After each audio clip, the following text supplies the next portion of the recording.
Welcome to another episode of Soccerheads New England. I'm Dave Rattigan here with Jim Ruberti and Paul Nardizzi, both Boston comedians and soccerheads, which means they love and follow the game to an unhealthy degree. Jim has ceramic mugs in the shape of soccer balls all over his house, and Paul named his sons Sweeper, Striker, and Center Mid. And the fourth one, Seymour. Paul and his wife also had a baby girl, by the way, but they put her up for adoption and sent her to China. Guys, how was your weekend? It was great. I wish the Revolution played a little better, Paul. Yeah, take 3 points at this point, and we can get it at home. Well, it's funny. I saw Bruce Arena at the Celtics game last night, and I thought that was probably the highlight of his weekend. Yes, Knighton made one good save, which was nice to see. But once again came off his line. What do I tell you, Dave? He was off his line, 2 feet. 2 feet, 3 feet, maybe more off his line. If he backed up, he would have got that ball, no problem. But what are you going to do? And they signed a new goalie. Another one. They got a Yugoslavia. Where's he from? Serbian. Yes. I think it's just a matter of time before they get to you, Jim. I know. I still have cat-like reflexes, Dave. I'm sure you do. Cheshire. Yeah. Cheshire cat. The cat is dead. Cheshire cat. Yeah. It's a taxidermy cat. This is such a terrible time to say this, but check us out at soccerheadsnewengland.com. We've got a Facebook page, or you can also email us at soccerheadsnewengland@gmail.com. Jim will answer those emails personally, so you know you're going to get a really intelligent, thoughtful response to anything you write. Also, share us if you like us, because we're trying to build our audience.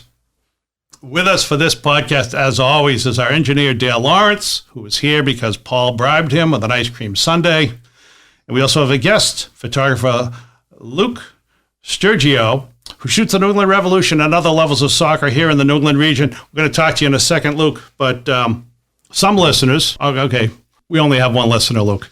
They might be asking right now, why bring a photographer on an audio-only podcast? And to her, we say, check out Luke's photos at soccerheadsnewengland.com, on his website, and on our Facebook page. But we're going to talk about what it's like to be a photographer more than just talking about the composition of photos and all that. That's what the mature Dave Rattigan would say. That's, however... I've never met that guy. Yeah. Well, Dave Rattigan spent the weekend with his 16-year-old daughter, and she'd answer that question differently. She'd say, shut up! It's all your fault! Leave me alone!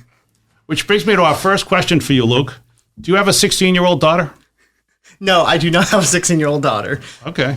I think Paul said that to you last podcast. Are you sure you didn't hear that from our last podcast? Shut up, Dave, leave me alone. No, I got it from his text. I would agree, people. He definitely got that from a text. All right. Also, so we're going to talk to Luke in just a second, and then Paul will bring us. You got a story for us from the wide world of? I do. It's COVID related, actually. Really? Yeah. All right. It's a little bit of soccer, COVID, and tabloidish. It's tabloidish. Yeah. Those are great stories. Somehow, Luke, just to let you know, Luke, every week Paul brings us a story from the wide world of soccer news, and so it's so unusual you might doubt that it's true. No, this one's true. In fact, this one comes from Woburn. I'll tell the story later, but Woburn, which was the town that brought us a hockey dad who, to get back at the committee for not choosing him as head coach, took a dump in the lobby of the rink. Because nothing says you made the wrong decision like a steaming pile of crap on a rug, right? And by the way, if you want to get a photo of that, I'm pretty sure it's still there. But could they get it with the Zamboni, or was it on the shared rug in the lawn? It was on the carpet. Oh, boy. Oh, that's gross. I'm going to move on from that. Oh, we got plugs. We got to do some plugs. Yes. We've got Soccerheads New England is sponsored by financial advisor Rick Spencer. Take down this number. It's 978-857-7573. Rick speaks at free seminars for soccer clubs, leagues, and the public. He'll help get your kid into college, athlete or not. And Rick is also my financial advisor. And because of him, I, too, am starting my own space program. I'll reserve the space in the ship for all of you guys, and Dale's agreed to be the pilot. Also, I'm going to buy Twitter. How do you feel about that, Paul? I tried not to laugh. I chuckled. You chuckled at that? That was funny. What do you think about me buying Twitter? Good? Twitter? I need a minority investor. Twitter is sort of free speech. I'm going to buy it More right than out. Facebook. I'm going to buy it right out from Elon Musk's right out from under Elon Musk. I'm going to change the name of it. I'm going to call it Ruberti. Well, I have a question for you. Ruberti, not Twitter. When Ruberti. Jim tweaks you on the text, Yes. and hits Biden hard, you say nothing. If he does it on Twitter and you own it now, what are you going to do? You're going to kick him off Twitter? Listen, that's a good point. You mean, am I going to kick him off Ruberti? Am I going to kick him off Ruberti? Kick him off my own site. To that point. All I've got to is the idea that I'll get Twitter, I'll rename it Ruberti, and then every morning at some point I can go to the bathroom, I can sit down, and I can gym from the toilet. So can we go back to our sponsor? yeah, I know. I'm so glad he doesn't. Our sponsor was the Wolf of frickin' Wall Street with my taxes this year. Yeah. This government has no idea what they're about to get hit with. They have no idea. I haven't seen such fancy choreography since the Oswald prison transfer. That's how good our sponsor is. Are you writing this off as if you fly to Beverly every week? Oh, yeah. Oh, God, I come here 3 times a day from the Cape. I rode off 17,000 miles. Nice. Excellent. I included all the plane travel, of course, but I rode all that off. He was fantastic, seriously. Aren't you afraid that we're going to get a second listener and they're going to work for the IRS? Yeah, they'll probably want to know, geez, maybe I should talk to this guy and he can do my taxes. There you go. He really was responding. I'm telling you, people, use our sponsor for everything you can. He's not only a good guy, he's responsive, and he gets it done on time. He saved my mother a ton of money this year. I finally got my sisters to let him do my mom's taxes. Saved her a ton of money, like $20,000, $25,000, something like $25,000. Anyway, to have Rick come speak to your club, team, league, or group, or to check out one of his free seminars in your area, call him at 978-857-7573. And I'm sure if he ever listens to the podcast, he'll stop being our sponsor. But for now, Rick Spencer. Also, if your organization needs to raise money, you want to have a great time doing it, you should have a Soccerheads comedy night. More than a comedy show, it's an event that your community will never forget, with soccer-themed humor and giveaways and all kinds of extras. Want to make money and have fun? Email Jim Ruberti at soccerheadsnewengland@gmail.com. Finally, Luke, we turn to you. You've been sitting there patiently thinking to yourself, what did I get into? You're 25 years old. You're a Keene State graduate. You live way up in New Hampshire. And somehow we get you to drive all the way down here. I think we promised you. Did we promise some money? Oh, yeah, we promised you money. Sorry about that. Yeah, you want to be... No. We got an open box of Whoppers behind you that you can share with us at the end of the podcast. It is tradition. Jim's writing those off as well. Those are definitely written off. The addiction to Whoppers, that's got to be $1,000, Rick. Come on. And his website is lukestergiophoto.com, and that's spelled Luke, Lukestergiou, and photo... Paul, I know you think it's FOTO, but it's not. It's PHOTO.com. And you shoot for Club 11, Copa 90, New England Soccer Journal, New Balance Football. And I've seen your stuff. It's great. And if you're a listener and you want to take a look at it, you can see it on our Facebook page. You can see it on our website. We're going to get to the revolution in a minute. But I want to talk a little bit about what you do. I mean, I assume that you just bring your iPhone to games and sit in the stands and then just take pictures. Is that about right? Yeah, I wish it was that easy. No, no, it's a little more complex than that. Obviously, you have to go through a credential process just like every other media member, but usually I will communicate with whatever outlet I'm shooting for. Usually it's Club 11, which, like I was explaining to you guys, is a kind of collective of writers, photographers, graphic designers, anyone who's really a soccer creative, usually younger, kind of my age. We do have a few older guys as well, but we are just dedicated to telling stories of North American soccer, and I just happen to be the lone representative of New England, because I think New England is a very vastly underrepresented and underappreciated soccer region, in my opinion. So, and what do you shoot? I mean, you shoot the Revolution. I shoot the Revolution. I'll occasionally shoot local clubs, whether it's in New Hampshire, sometimes in Massachusetts as well. I've even done some stuff for some of the Fall River clubs, because there's actually a lot of U.S. soccer history in Fall River, which most people don't know. So when you're saying you shoot the clubs in Fall River and here, you mean like the Kiwanis, the Lions? I mean, not Elks so clubs? much. It's usually some of the like semi-pro or like some of the more like local clubs. If that was a joke, that went right over my head, so I apologize. Yeah, it was a joke. It was. Yeah, well, he gets the same response at his shows. That's why he went right on. So I know the clubs you mean, and that's physical soccer out there. Those Fall River guys play hard. My sons play against them in the summer. Yeah. Now, is it just strictly photography, or if somebody asks you to do videography or anything like that? Mostly photography. I did go to school for film, but I've just mostly done photography just because it's usually where I've gotten most of my work. It's not that I don't love videography. I still do it every now and then, but most of my work comes from photography. So I just mostly do that. But it's usually, like I said, most of the semi-pro clubs or some like the U23 clubs or even like local clubs in New Hampshire as well. If they ever reach out to me, shoot the game, I'll do that. But mostly just trying to just shoot and grow soccer in New England because, I mean, it's on the rise, but it feels like we can do a little bit more, in my opinion. Let me ask you this question. Why specialize soccer and not shoot all sports? I mean, if you shoot all sports, you've got a broader world to choose from. Right. And to make a career from. Soccer, obviously, specializing. Why just soccer? I've been asked this question quite a lot. And the main reason is saying this, I know it's probably going to make people be like, what the hell is he talking about? But I'm the most un-American American where it comes to I don't like football or I don't like baseball. I know that's so weird of me to say, but I've just never been into those sports. Soccer is just that one sport that I know and just love. I've always just somehow had an affinity for it. And the main reason I shoot, and I want you guys to understand too, I'm a fan before I'm a photographer. And a lot of times photography is my way of expressing my love for soccer. So I shoot soccer because it's mainly the thing I know.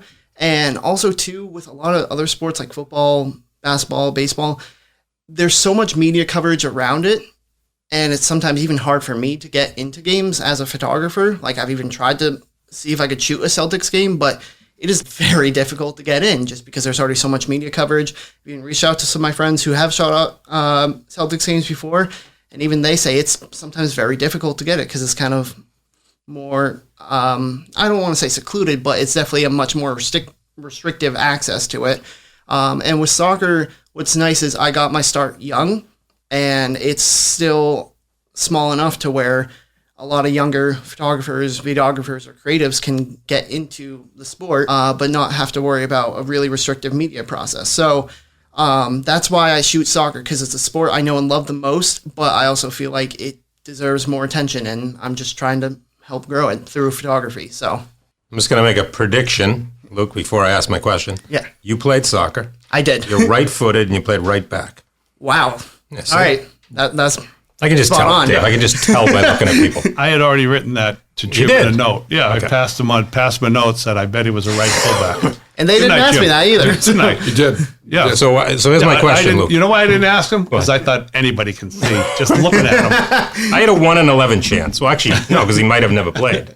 He might have never played. He looks like a soccer player. That's why. How do you tell he's right-footed? I can just tell just by looking at people. Why? I've coached for a long time. So you can tell if somebody's right-footed or left-footed? Don't you agree lefties kind of have that look? Yeah. Oh, that's a good point. Lefties have sort of like swagger to them. Yeah. It's swagger? He's a workman-like player. Yes. Okay. He's a workman-like player? Our listener's impressed. I can tell you're not. Yeah. But our listener's saying, wow. I'm not at all impressed. I'm just thinking, why would you insult the guy by saying he's workman-like when everybody knows that when somebody says workman-like, you're saying he was a stiff? No, that's kind of not at all. I know what you're trying to say. I get it. No. He's trying to say, anyways. Were you a good player? I was mediocre. I wasn't anything incredible. As a soccer player, you were a good photographer? Yes, exactly. All right. So you mentioned you're a fan, so I'm picturing myself, if I did what you do, as I'm taking pictures, sometimes saying like, oh shit, you should have hit that one. Do you sort of root for them as you're doing it? A little bit, like especially like even this past Saturday's game, there sometimes I'm like, oh, come on, you could have got that. Or like especially if we concede a goal and I get the picture, like it might be a great picture, even though it's their, opposing team scoring against us, but it's still just like, oh yeah, great picture, but Did you get the picture of Butska when he totally whiffed the ball and then he pretended he got hurt in the box? No. Did you get that? Did you get that close up? I almost threw my TV in the street. He totally whiffed. Yeah. He did the classic for you, Dave. Yeah. Wide receiver of the NFL, wide open, and he drops the ball and he pretends he got a hamstring or a knee injury, and then he's back 3 plays later. This was classic. I cannot believe that you would accuse a soccer player. No, but this was exceptional. It was because he missed the goal. Yeah. It would have been an easy goal. Listen. Totally whiffed the ball. I would have done it. I lost my know. mind. Dale's Paul, looking sorry, I had at to me bring like, no that way up. you would have missed that goal. Did you probably were right in front of that, too. You had to be close. So you're That was in the you were first half, Charlotte right? end. It was at the Charlotte end, right inside the 6-yard box. He had 2 defenders around him, but he still totally whiffed, and he pretended like he was, to use Dave's phrase, shot from by a cannon. Oh, yeah. Right. The announcers kept replaying it to see if from different They angles. were trying to see if Was he kicked? Let's try this angle. Was he kicked? The worst thing for him is that it went to replay. Yeah. That was the worst thing that could happen. Anyway, go ahead. Sorry. We're not going to stay too long on shooting because people can't see what you're saying. But I always tell these two. I was in the media for a long time, and I wasn't a photographer. I was a writer. But sometimes I'd have to take pictures. Yeah. And I have a picture, as you and I discussed in the pre-interview. I have a picture that's in the Time Life library because it was in Sports Illustrated. Right. That's right. It was in Sports Illustrated. These guys get very jealous because I was an award-winning writer, and they've never won an award, either one of them. Although Paul once he once did get a trophy from his team, but it was he told them he was going to quit because he was mad at him, and they sent him a Bon Voyage trophy. But anyway, when I was taught to shoot action, the advice that I got way back was that you shoot the athlete at the extension of the movement. You try and get it at the extension of the movement, and you try to get his eyes or her eyes or the face, if you could get the whole face. But you try to get the eyes. Right. How do you approach it? I approach it very similarly, but at the same time, I try to think, all right, what is he going to do next? Like if it's heel, I know, all right, he could either go left or right. He's very unpredictable. So I just kind of have to approach it as, all right, he might go right and I might veer right, but at the last second, he might cut in and go left. So I have to, very quickly adjust. But I also try to look at it too, and I can't take credit for this approach. This is more my friend Alex Dolan's approach. But a lot of times I will try to watch games and watch how players play. So if they have a very specific, like for example, like hypothetically, let's say like Ian Robin of Bayern Munich, he was always infamous for cutting in. Yeah. Like if I knew he was cutting in, I'd try to be on the right side of him. So when he does cut in, I can get him perfectly lined up. If it's like Brandon Bai, I know he's always going to come down the flank and he's always going to try and cross it in. So I'll know, all right, he's coming down the wing. Let's try to line him up there. If it's someone like Andrew Farrell, that sometimes might come up, or even Sebastian Lechet, he kind of goes box to box. He never usually stays on one side, I found. So I basically just try to see how much I can know how the players play, because if I know that, then I know where they're most likely going to end up. And again, I have to credit my friend Alex Zolan for this approach. It's not my personal approach, but it has helped me a lot in the past.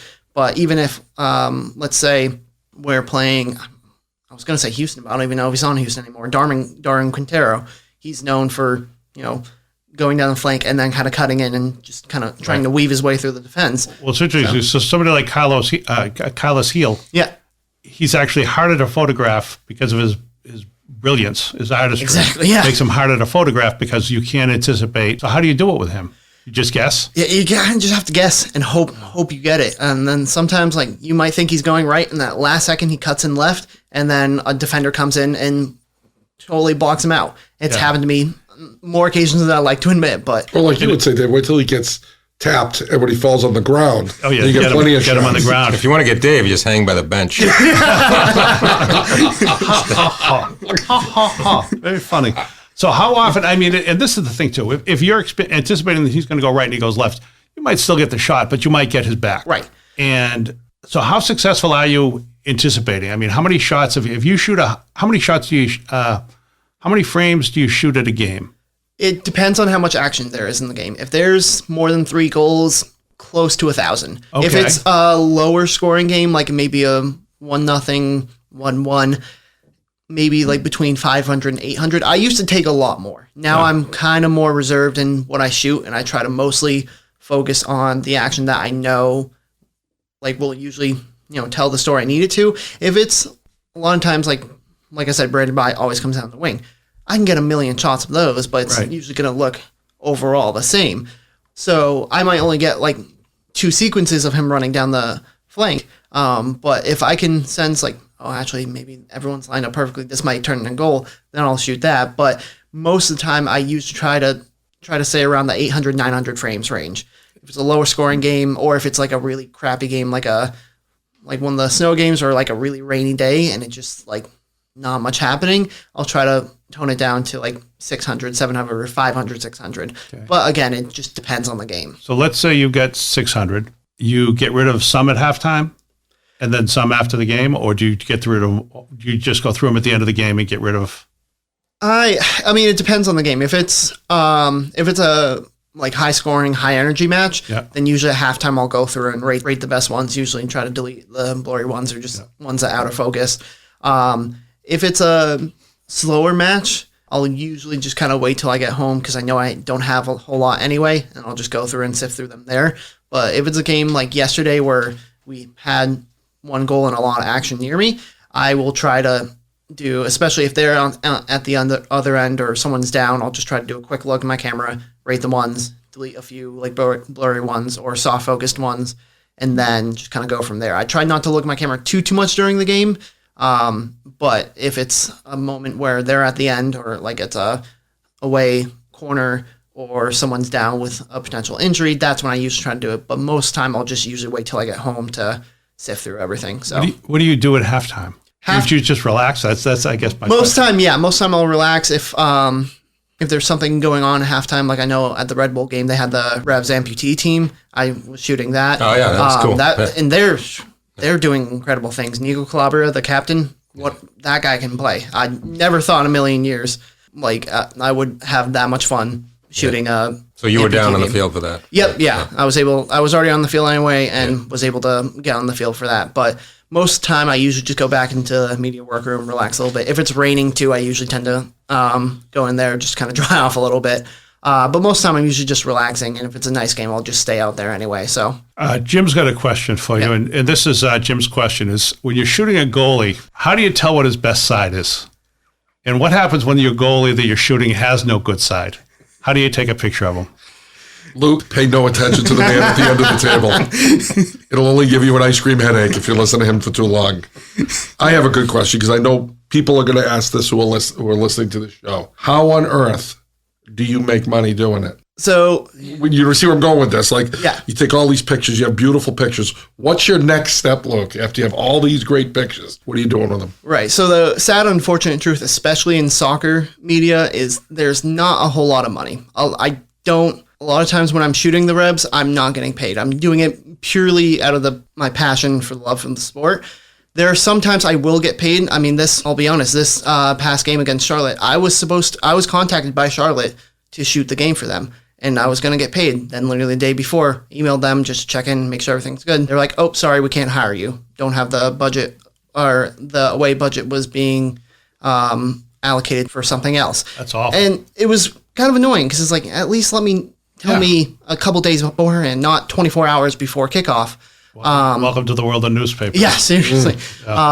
So unfortunately, there are a lot of times where I don't get paid to shoot the Rebs, and it's mostly I do it just out of the pure love I have for the team and the sport. Do you at least get in for free? Yes. Yeah. I don't have to pay anything. There are some times where I'm shooting like other teams and other events where I do get paid, but I do have a full-time job that usually funds all my photography stuff. I do other freelance stuff. I just also put a down payment on a studio, and I am starting to do more studio stuff in New Hampshire as well. I'm also booked to do a few weddings this year as well. So I am doing other stuff that does help pay for it, but unfortunately in soccer photography, there's just not a lot of money unless you work for a team or like USA Today Sports or something like that.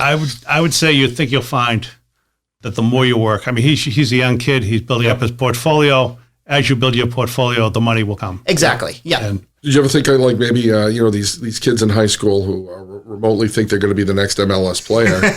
You know what I mean? Hiring yourself out to film their high school games or their small junior college games, and they can use those as their own when they send out to recruiters. Do you ever have any calls for that? Yeah, I have done that in the past a few times. Yeah. It's just hard now because when I did do that, it was mainly a lot of through connections of people either I went to school with or younger siblings of people I went to school with. So that did help. Nowadays, where really know too many people, it does kind of get a little bit harder. But I am looking to do more of that as well. Great. So how about boudoir photography? Because Paul's wife's birthday's coming up, so he'd like to send her some pictures of him. Except you need a really, really good zoom lens. Probably one step above a microscope would probably, I don't know what. He'll bring his own basket. I don't know what rug. shutter number that is. I gotta slap you. He'll bring his own bearskin rug, and if you want, he can paste some hair on his chest. I'm going to be wearing a soccer shirt. I'm It'll be like body paint. We'll just body paint a soccer jersey on him. So let me ask you this, Luke. Hypothetical, okay? This obviously couldn't happen on Earth, but so suppose a goalie had given up 14 straight PKs, right? maybe you're on like another planet where talent doesn't exist. So you're going to shoot this thing, right? And you want to see if he gives up a PK, you want to get photos of it. So sure enough, there's a PK. So you run down there. Because I'm not a photographer, do you take a bunch of shots and pick the best one, or do you take from behind because that symbolizes this guy's ass, basically? Yeah, But don't stand too close to the net. If you've got this if you've got this Don't stand too close to the PK net. string, I know, I heard it. When you've got this PK string. Which is more important? Is it the shooter in the shooter's face That's a that you're good more question, interested in, or the keeper as he closes his Look, eyes you and covers? You probably have no idea where this is. This is a little inside Soccerheads New England joke. I can tell, Where yeah. I gave up 15 consecutive. No way, penalties. really? Yeah, that was you. So just so you know, this is where all this anger and animosity is coming from. And Yeah. I think what they're thinking is if you stood behind me when I was, right when the kid's about to kick, we could have done an analysis after the first 11 to determine where I was going wrong in my analysis. It's true. Yeah, kind of like a Paul Nardizzi goalie. Paul, now what? Paul Nardizzi goalie thing where he does his studies. He could have done this I with got to tell you this. photography. This is my own fault because I was the one who brought it up. But all I've been thinking about is Paul in a soccer jersey on a bearskin rug. Well, all I can think about is poor Luke has no idea what boudoir means. That's a good You don't think I know what that means? Come on. Come Well, on. he's old, you're young. That's a word that doesn't get thrown Sorry, out. there's no question there. My question, honestly, is, and your site is great. People should go on and check it out. Josh Sargent is front and center, but he's sort of dipping. Are you gonna move him off, or is there some reason why he's like? Did you spend the weekend with him? He's a real good guy. You got to shoot him up close and personal. I'm just curious. I don't know him personally, but that was his debut goal for the men's national team, and it's one of my favorite photos, so that's why it's up okay. front. But to answer your question, no, that's a very good question because I have had conversations with other photographers when it comes to something like that, especially if it's like the potential winning game penalty. Do you shoot the shooter or do you shoot the goalie? Mm-hmm. And, it's a 50-50 toss-up. If you want to get the shooter because they might be able to win the entire game, go for the shooter. Mm-hmm. But if you also want to get goalkeeper and get his reaction afterwards, that's another thing too. Because I've seen some of my photographer friends where they shoot kind of like a end of game penalty from behind, and they'll usually get the shooter, try to get his reaction if they score. Sometimes they'll run towards them. Usually they'll run away towards the team, or you can get the rest of the team running forward towards them, celebrating. But at the same time, I do also like when other photographers go to the other end and kind of shoot from the other end and get not only the goalkeeper, but also both teams standing on the halfway line and seeing the goalkeeper's reaction. Because then if the goalkeeper saves it, then the goalkeeper's obviously going to have a great reaction. But if he doesn't save it, he's going to... Well, he's right here. Show us your reaction, Jim. Can we see it? My reaction would be me turning around to get the ball out of the net. Probably before the kick has even been made. Yeah. and you're already in there. I'm already in there. I'm like a deadliest catch video. He just pulling knows, the crap out of the net.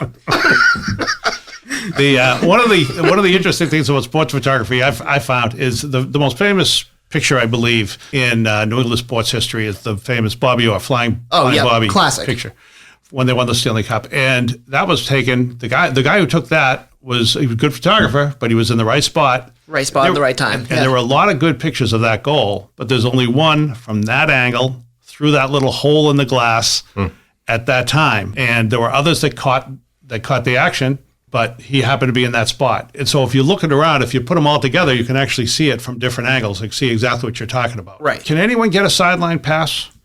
Could Paul Nardizzi show up and say, here's my iPhone, here's my brownie? I mean, That's a kind of camera, Paul, a brownie. Oh, it is? Yeah, sorry, Jim. I was thinking of a little girl in a brown outfit. I was just my brownie. picturing. What are you doing with that girl, Paul, and white with the talking? I was just picturing the size of my zoom lens, but anyway. I mean, potentially, I want to say yes, but I don't want to speak on behalf of, all the media organizations. But for the most part, I've seen even like a lot of kids younger than me get sideline passes, which I love to see personally because I see a lot of college kids shooting Revs games. And I was in college when I shot my first Revs game too. I was shooting for Keene's newspaper, which didn't cover any soccer at all. What was the angle? Literally, no angle. I literally just asked, like, "Hey, I'm shooting for my school's newspaper." Did they run? Did they run them? Did they run the pictures in the over the summer? Yeah, on the website. But most time, like, it was at a point where soccer was still kind of small, so there was. Wait a minute. Wait. How long ago was this? 5 years? Yeah, like 2016. Yeah, soccer was pretty small in 2006. Well, I'm talking Revs. I know you're talking Revs. Yeah. I know you're talking Revs. Yeah. I just think it's funny, and I understand it too. I'll tell you the other thing you have. That you don't have the Garden. I used to have fights with the Garden as well because I could get credentials for some things I couldn't get depending on who I was with. If I was with a daily, I could get a credential with the Bruins. I was with a weekly that was much bigger. Yeah. That competed, and I used to say to her, listen, I'm competing with the Lawrence Eagle Tribune. I'm competing with the Lowell Sun. Exactly. Awards. Yeah. Awards. There's that word again, Paul. How come I can't get a press pass? And she just said she talked to me a lot like you talked to your little cousin who just didn't get it, and she'd just say no. And then so I get it. But the Revs have got a lot of room. Right. They got a lot of room on the sideline. They have more room for the sideline for Revs games than they do for Patriot games, even. Correct. Because you don't have one giant team. Yeah. You've only got both teams on the same side. So anybody can get a pass.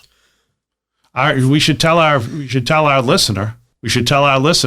Call the Revs. Tell them you're shooting for your college website. And they'll let you get a pass, you think? We don't want to get group competition. We don't want to. Well, I don't want to say nowadays like you can shoot for any college website. You're such a grizzled veteran. but Luke, do you take your photos and give them to like the Revolution Media Group and to say, hey, you want to use any of these photos for a small fee? I'd be happy to sell you them. But do they ever use your photos in the media programs or? Right. They have not as of right now. I have offered it to them. They've always just said like thank you, but they have a team photographer, Dave Silverman, fantastic photographer. But they have a whole media team that a lot of times they won't really need external photos. If that comes to the case, like I know enough people on the media team where I can reach out and be like, hey, do you want to use my photo? Like, well, he hasn't come on our podcast, the Silverman guy. So do you want us to do a galooly on this guy? We can have Paul go over and hit him in the leg with a metal stick. Galooly. Dale's already running a skip on him. So we can we can help you out in your career by offering this Silverman guy. We have no idea who he is, and we also hear he does kiddie porn on the side, right? Did you guys hear that? Oh, man. Dale, don't put the bolo out on him. Come on, we'll handle it our way. So you haven't had, because they have their own, they're not going to obviously use yours because of theirs. Correct. Yeah. Let me ask you this, and I wrote for the Globe for a long time. You could always tell the Globe photographers when they showed up because of the equipment. Yeah. Is lens envy a thing with photographers? Yes, I would say so. Because I will sometimes walk into a game, see someone with a 300, a 400, even like a 600 lens, like just this huge. Describe that to somebody. Go ahead. A huge what? A behemoth of a lens. Like how long? 4 feet? 3 feet? 4 to maybe almost 5 feet. Yeah, it's a See, that's big what you lens. need in Paul's boudoir. So does that mean it's a more expensive camera? Just because it's usually, yeah, the bigger the lens, the more expensive it is. Really? Yeah. And so right now, like especially with younger photographers too, they won't have access to those bigger lenses unless they're getting access to, if they go to a bigger college that might have a big journalism program or some sort of media program, they might have access to a 300 or 400 millimeter lens. Give us some costs, for example. Seriously, give us some costs. A brand new 300 millimeter lens can range anywhere from $4,000 to $6,000. Wow. And that's a 300 f2.8, which is like the big f2.8 is basically the bigger the glass because it lets more light in essentially. Yeah. But if it's like a 5.6 or anything like that. The glass is gonna be smaller. That might be a little bit cheaper, but usually the telephoto lens can range anywhere, if brand new, from $3,000 to sometimes $8,000. It depends on the brand and the type of lens too. So you were a film production student. Correct. So I'm sure you're familiar with Rear Window, the Alfred Hitchcock classic, which Jimmy Stewart plays a photographer. Yep. And he's got a broken leg, broken ankle. leg, yes. He's a soccer player in that movie? No, but he injures himself. How does he injure himself? Do you know how the injury occurred? I'm blanking. He's a photographer. And he what? He gets hurt because somebody, I think a football player, landed on him or something like that. There was a continuation. Oh, yeah. So have you ever been hit by a ball, hit by a player, run into by a referee, pelted with batteries by New York fans? Any of that stuff? No, I've come very close. Like shooting some basketball in college, I almost did get hit a few times. There have been a few times at Revs games where the ball has come very close to hitting me. I've been able to look through the camera, but have both eyes open so I can keep one eye on the field and then one eye down the viewfinder. So I know pretty well, like if a ball is coming towards me, I can usually duck in time. But thankfully, I've not been hit or injured by a ball yet, but wouldn't be surprised if it happens down the line. If your choice was preservation, self-preservation, or getting the shot? Oh, getting the shot all the time. Always. If I get hurt, but I get the shot, that's okay. I'd always rather get the shot and endure a broken nose. You can tell a lot by looking at a person. Is he telling the truth or is he lying? No, he's telling the truth. I think it's a red badger. He might be wearing a cup while he's out there, but he's telling the truth. I would wear a cup. I mean, he is a back after all. Yeah. So let me ask you. You have concerts on your website. Yep. So we do comedy. Yep. Ever think of maybe doing comedy shots? Absolutely. Or are you just more into music? Yeah, I mean, I love comedy too. Yeah. I've been trying to go to more comedy shows in New England just in general. I would love to shoot some comedy too because it's something new and different. I've never photographed comedy before. See, Luke, we prefer photographs because when you take a picture of a joke and there's no laughter at all, you can't tell on a photograph. Exactly. And nobody laughed at it. You know what I'm saying? That's why we like photography. Right. On the comedy end. You don't, yeah. That's why we get those pictures of Jim with his arms out. I'm the only one laughing. Right. And the audience is just staring back at him like they're in a library. So if you did I've noticed that you take a lot of concert photos and these guys all look pretty skinny. Can you do that for us as well? I'll do my best. All right, good. I'll see what I can do. I got to Photoshop us a little. Do you have more? Do you have another one? I could ask another question. All right, why don't you ask another one? Have you ever taken a photo that you caught something that maybe no one else caught? Maybe the handball or... Oh, hundreds of times, yeah. There's so many times where I'll take a photo, like let's say it could be a potential penalty call, and so many times I look over to my friend, that was a clear penalty. That was a clear penalty, and they don't call it. Everyone's like, why didn't you call it? This is where you need to run out on the field and show them the picture to the ref. Yeah. This is how you're going to get known, you know. Oh, yeah. We're trying to make you famous here. Yeah. Well, that question was a lead into you running onto the field. The amount of evidence that photographers get for some calls is crazy. You can ask like most sports photographers, if like a call or foul doesn't get called, you can look to the photographer. Was it a foul? Yeah. Or no, it wasn't. What do you think the most famous, speaking of fouls, the most famous soccer photo is? Like, is there one that's considered? I'm thinking of the Vinnie Jones. I think it's Brandy Chastain. Like the celebration at the... Taking her shirt off. And yeah, that's pretty... That's one of them. I was going to say the Zidane headbutt at the 2006 World Cup. I mean, that's just it. What about the photo? Who was the guy who had his hand here?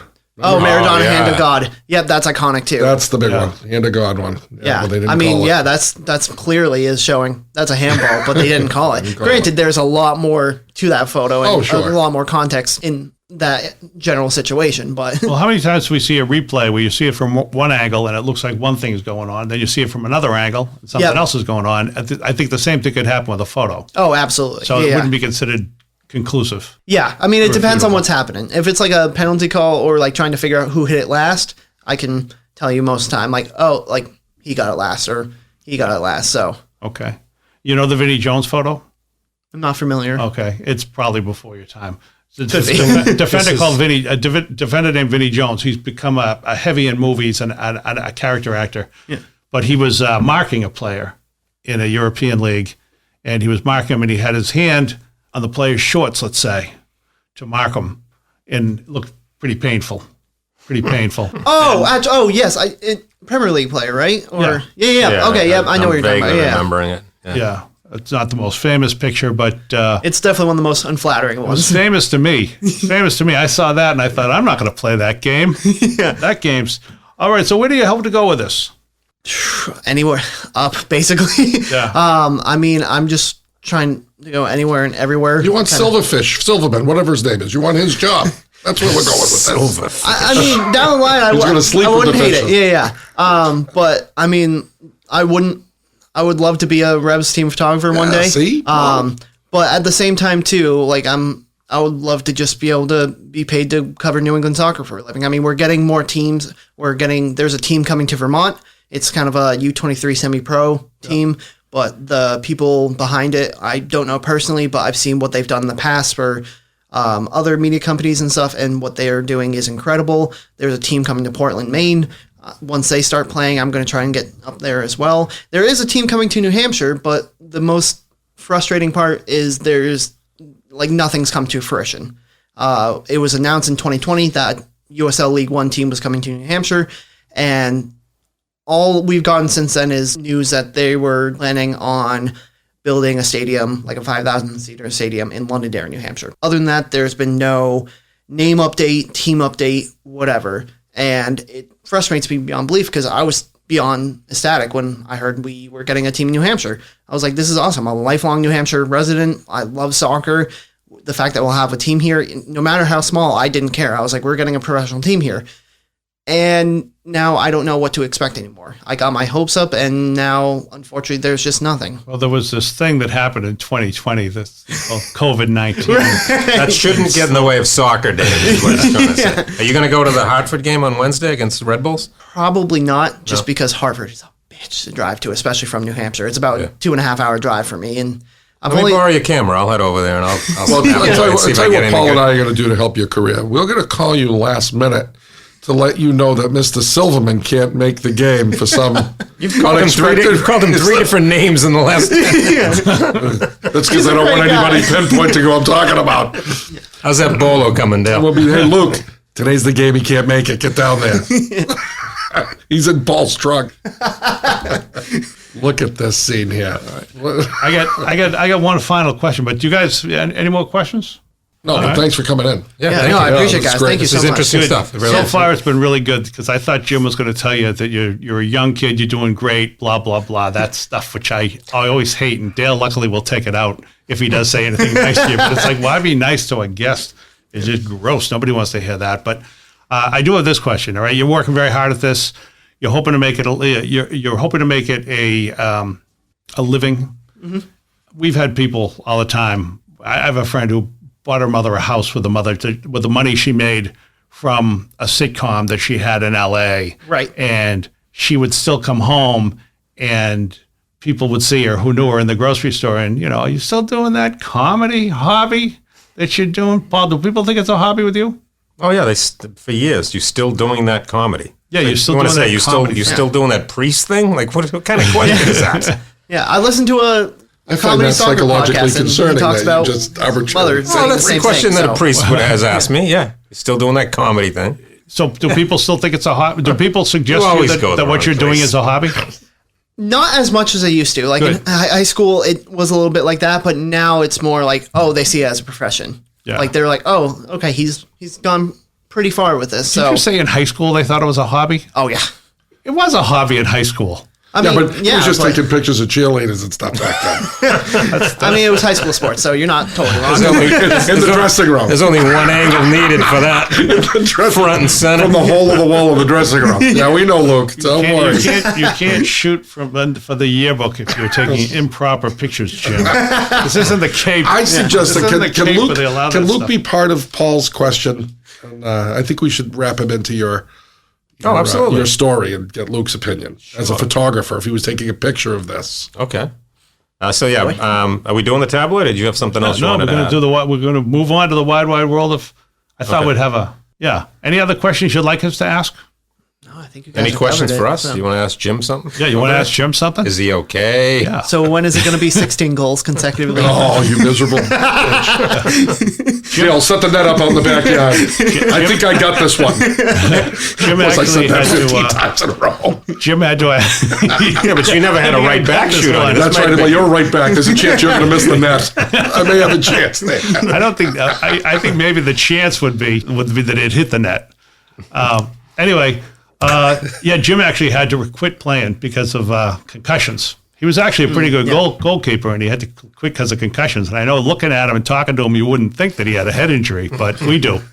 All right, so what do you got for us from the wide world of soccer? We have an issue in youth soccer, and I don't know if it applies to the other sports, but we had 5,500 referees pre-pandemic. Care to guess how many we have right now? Half. Jim? As a prize. I'd say 1,500. Right on the money. Did you I was about to say 1,500 as well. 1,500. Oh, you were about to say 15? I was, honestly. The answer's obvious, Look, Dave. that's It's 1,500. I mean, these two got it.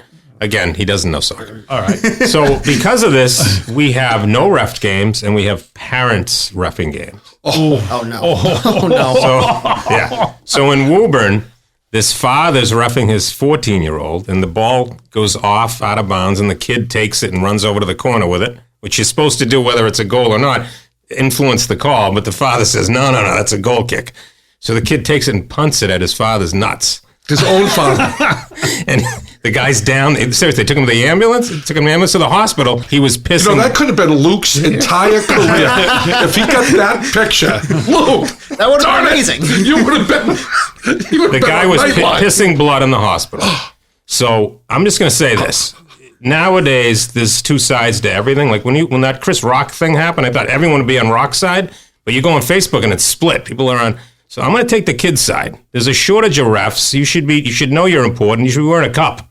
Yeah. Shouldn't be out there without a cup. And Excellent secondly, point. these kids are spoiled. Do not fuck with them. Okay? That's a corner kick, Dad. Right? I'm on the kids' side. All right. Jim? I'm sorry. I would hate to say what I would if that was my son. After 45 minutes of laying on the ground and then getting up, he'd wish it never happened. That's the problem with today's society. Luke, what do you think? Whose side do you want on that one? I don't know. That's tough, at least for me, because You love them corner kicks, don't you? As a photographer, they're much more exciting, that's for sure. I mean, to an extent, I got to side with at least the parent as of right now, but ref, because don't get me wrong, I will belittle a ref. Well, I used to a little bit. Hence the reason there's only 1,500 out there.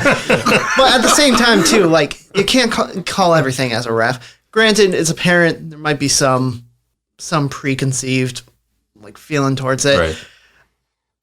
Call me Switzerland because I'm neutral in this situation. I don't know. I'd have to see more. So I wonder how many refs he sent packing over here. Yeah. Look, I remember telling a ref, looking right at his face and saying, "You better give me a red card for what I'm thinking of you." And guess what he did?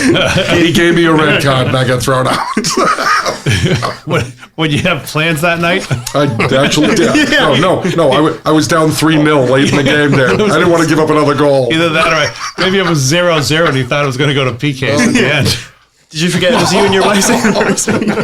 You know, seriously, look, this will be the last time we ever see it because I'm going to kill him after this podcast. All right, on that note, that's it for this episode of Soccerheads New England. We'll be back next week. We'd like to thank financial advisor Rick Spencer. Call him at 978-857-7573. And soon you too will live like Jim Ruberti, who bathes in the breast milk of the Queen Mother. Can I just add something? That was good. Next week, my hero's coming on, my favorite player, Who's coming on next week? Jeff Lorenowitz. I just want to tease that. Wow. Wow. All right. Yeah. Well, do you want to come in and take pictures of that podcast? I just might have to. Huh? Is he coming on? He's going to be in person. He's going to be in He studio. lives, I think, in Atlanta, so no. So you'll, Sorry, Dale. Well, that's good for Dale. He doesn't have to clean up. Yeah. So you don't want to come and take a picture of us talking to a cell phone? I mean, I'll see if I can make it riveting. That's we'll a see. big score, Paul. Would we have to... We're giving Luke Whoppers. What are we going to give this guy? Too bad I see we got Whoppers. Charleston shoes over there. We gotta get some good stuff. Yeah, Paul's got a Bon Voyage trophy that he wants to send I'd love to get in the Rex. mail. I still want to get Renix because yeah. I watched that guy this weekend. Seriously, he was the Energizer Bunny. He is everywhere. He's got some real potential. Yeah. I like him a lot. And Paul, your critique, Dave's going to yell at me because I'm going to agree with you.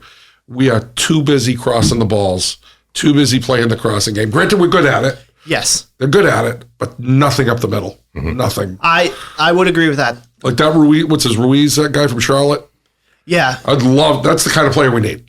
Somebody, and then you know what? Then you can make everybody bunch in the middle and then send it out for the cross. We have one guy who can beat people off the dribble right now. That's not enough. That's not enough.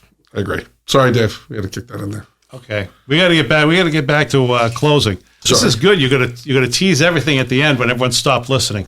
Don't forget, for fundraising, the Soccerheads Comedy Night for your soccer team, league, club, or whatever, the Soccerheads will make your fundraiser more than a show. We'll make it an experience for Paul Nardizzi and Jim Ruberti, Dave Rattigan, guest Luke Stergiou, and our engineer Dale Lawrence, who's woken up because he knows he can turn us off any time now. This has been Soccerheads New England. Anything else we want to say, guys? Dale is woke? Oh, boy. I did not know this. I'm going to pull the plug. Thanks for tuning in. We'll see you next Thanks, Luke. Thank you, guys. Appreciate it. Good luck.